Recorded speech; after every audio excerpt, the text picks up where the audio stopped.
This is Gerardo Del Real with Resource Stock Digest. Joining me today is the president and CEO of Azarga Uranium, Mr. Blake Steele. Blake, how are you? Hey, thanks, Gerardo. I'm doing well. Thanks for having me again. Thanks for coming back on. It's been a few months since we chatted. Quite a bit of important news has materialized since then. I think we should absolutely start with the fact that Azarga increased its measured ISR uranium resource by 234% at the high-grade flagship Dewey Burdock project. Do you mind if we start there, Blake, and can you share some details and provide some color there? Yeah, absolutely, Gerardo. We are extremely pleased with the results of the resource update. Not only did we significantly increase the resources at our initial development priority, the Dewey Burdock project, but we also increased the confidence of our overall resource.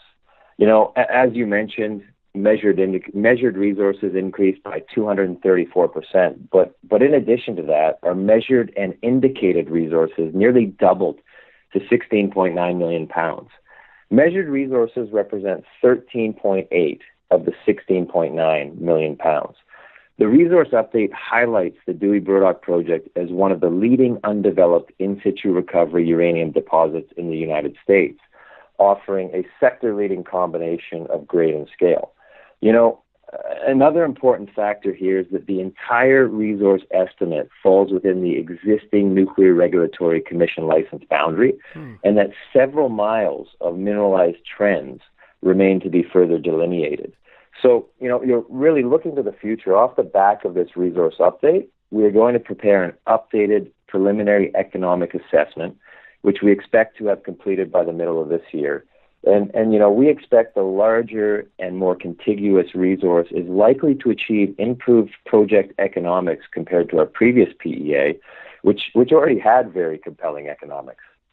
When can we expect that, Blake? Anytime I hear a CEO talk about that sector-leading combination of grade and scale, as you put it, that to me automatically translates into attractive margins, right? That's typically how that plays out. When are you anticipating completing that updated PEA?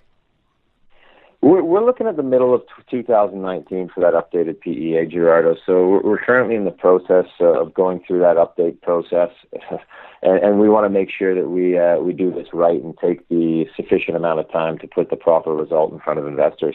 Excellent. Now, I understand that's fully funded. In March, you closed a $3 million private placement. In May, I know you've been extremely busy behind the scenes, Blake, but you got some positive news regarding the final Dewey Burdock NRC license contention, which you're hoping to have resolved by, the way I understand it, hopefully Q4 of 2019. Can we talk about what the rest of this year looks like and kind of take it in order here? Yeah, no, absolutely. We recently received some very positive news on the NRC permitting front. The Atomic Safety and Licensing Board decision to grant an evidentiary hearing provides us with the opportunity to resolve the final contention on the Nuclear Regulatory Commission license within legally established timelines. Now, this is important because it provides clarity around timing, something not previously available to us. And you're correct, the timeline sets November 29th as the decision date, and we're very excited for the opportunity to resolve this final contention by the fourth quarter of 2019. You know, lastly, I want to reiterate on this point that our Nuclear Regulatory Commission license continues to remain in good standing while we go throughout this process. And you know, with respect to the financing that you touched on, you know, in March of 2019, we completed that $3 million financing at 23 cents per share, all Canadian dollar terms. What's important to highlight there is we received significant support from institutional investors, which subscribed for the vast majority of the financing.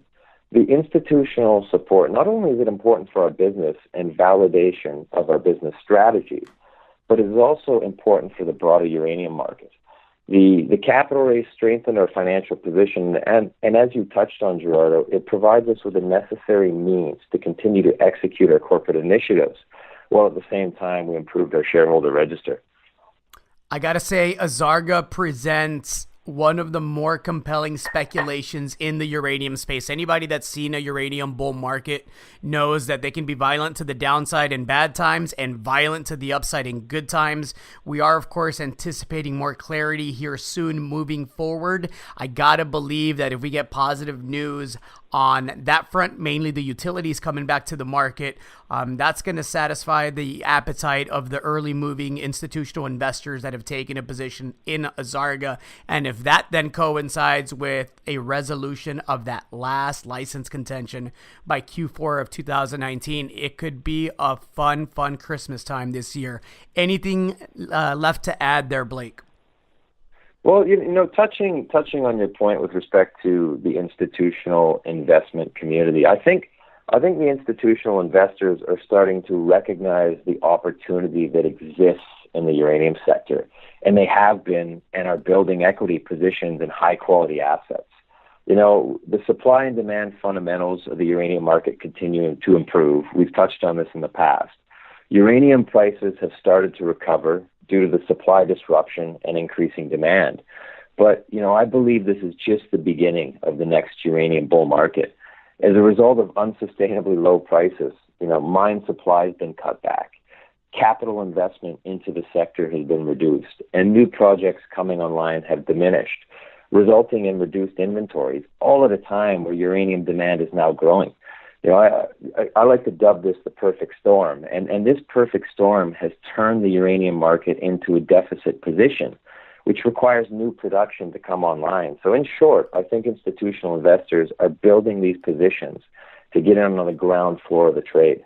Well, and one of the beauties of a brutal bear market like the one that we've had in the resource space, and even more pronounced in the uranium space, is that it does a very effective job of getting rid of the companies and management teams and assets that frankly were never going to make it anyway. I don't believe it's a coincidence that Azarga is still around, executing, able to capitalize itself, and advancing the permitting the way that you're supposed to. So kudos for working through a very tough market. And again, I think when we talk next time, it's going to be a different sentiment in the space, Blake.